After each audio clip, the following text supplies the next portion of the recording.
জানবো বাজারের খবর। এই সপ্তাহের বাজারে সবজির সেই আগুন দাম আর নেই। প্রচুর সরবরাহ থাকায় সব সবজির দাম হাতের নাগালে রয়েছে।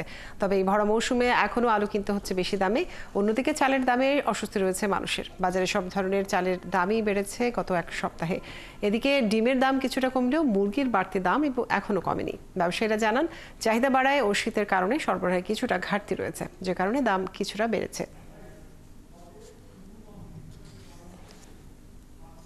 এই মুহূর্তে চট্টগ্রামের বাজার দর জানতে যুক্ত হচ্ছেন সহকর্মী রাজীব বড়ুয়া।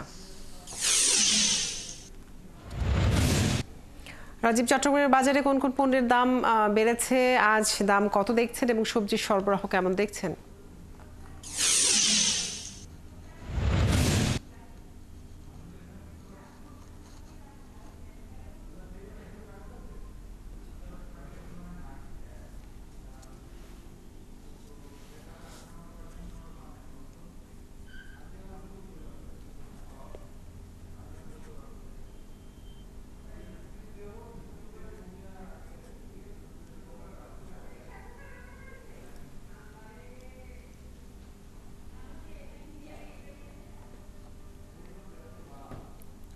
সবজি পাওয়া যাচ্ছে।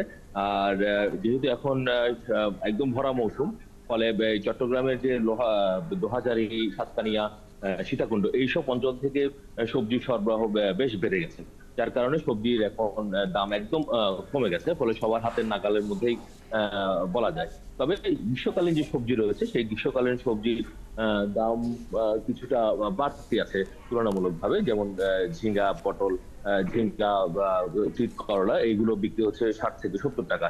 আর এর বাইরে যদি মাছের কথা বলেন, মাছে আসলে আমরা দেখছি বেশ দীর্ঘদিন ধরেই কিন্তু চট্টগ্রামের বাজারে সামুদ্রিক যে মাছ, সেই সামুদ্রিক মাছের সরবরাহ বেশ কম।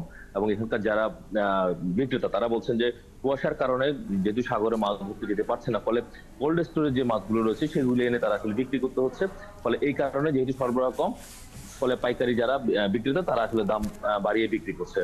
ফলে তার প্রভাবটা আমরা দেখছি খুচরা বাজারে। এবং সামুদ্রিক মাছের দাম বাড়তির ফলে আমরা দেখছি যে এখানে যে মিঠা পানির মাছ, সেটিও আসলে দাম বেড়ে গেছে। যেমন 300-350 টাকার যে রুই বা কাতাল মাছ বিক্রি হতো, সেটা এখন 400-450 টাকায় আসলে বিক্রি হচ্ছে। এবং এটি চলছে বেশ কয়েক সপ্তাহ ধরে। এবং তারা বলছেন যে শীতের এই প্রভাবটা কেটে গেলে পরে সমুদ্রে যদি মাছটা ধরতে পারে, তখন কিন্তু সরবরাহটা কিছু আরো বাড়বে। এর বাইরে আমরা যদি মুরগির কথা বলি, মুরগির দাম গত সপ্তাহে সোনালী মুরগি গত 2 সপ্তাহ ধরে কিন্তু দাম বাড়তি রয়েছে। 2-3 সপ্তাহ আগে যে সোনালী মুরগির দাম ছিল 290 থেকে 300 টাকা, সেই সোনালী মুরগি গত সপ্তাহে বিক্রি হচ্ছিল 360 টাকা। তবে এই সপ্তাহে 10 টাকা কমে সেটি 350 টাকা বিক্রি হচ্ছে। আর যেটি ব্রয়লার মুরগি, সেই ব্রয়লার মুরগি বিক্রি হচ্ছে 190 থেকে 200 টাকা করে। আর দেশি মুরগি 580 থেকে 600 টাকায় বিক্রি হচ্ছে। আর ডিমের দাম আমরা দেখছি যে গত 2 সপ্তাহ ধরে কিন্তু 130 টাকায় বিক্রি হচ্ছে। এবং বিক্রেতারা বলছেন যে এই দামটা আসলে এখন আপাতত বাড়ার কোনো সংখ্যা নেই, হয়তো সরবরাহ বাড়লে হয়তো সামনে আরো একটু কমতে পারে। আর এর বাইরে মুরগি, গরু এবং খাসির মাংস বিক্রি হচ্ছে 1150 টাকা, খাসির মাংস, গরুর মাংস বিক্রি হচ্ছে 800 থেকে 900 টাকা। তবে এর মধ্যে দাম বেড়েছে পেঁয়াজের দাম। যেমন পেঁয়াজ গত সপ্তাহ ছিল 50 টাকা করে ইন্ডিয়ান যে পেঁয়াজ সেটি, এবং যেটি দেশি পেঁয়াজ, সেই দেশি পেঁয়াজ ছিল 40 থেকে 45 টাকা। সেই পেঁয়াজের দাম কিছুটা বেড়েছে। দেশি পেঁয়াজ বিক্রি হচ্ছে 50 থেকে 55 টাকা, এবং যেটি ইন্ডিয়ান পেঁয়াজ সেটি বিক্রি হচ্ছে 60 টাকা করে। আদা, রসুন গত সপ্তাহের মতোই বিক্রি হচ্ছে। আদা, বিহাগুন, চায়না আদা যেটি, সেটি আসলে পাওয়া যাচ্ছে না, এখন পাওয়া যাচ্ছে ইন্ডিয়া থেকে, যে কেরালা থেকে যে আদাটা আছে সেই আদাটা।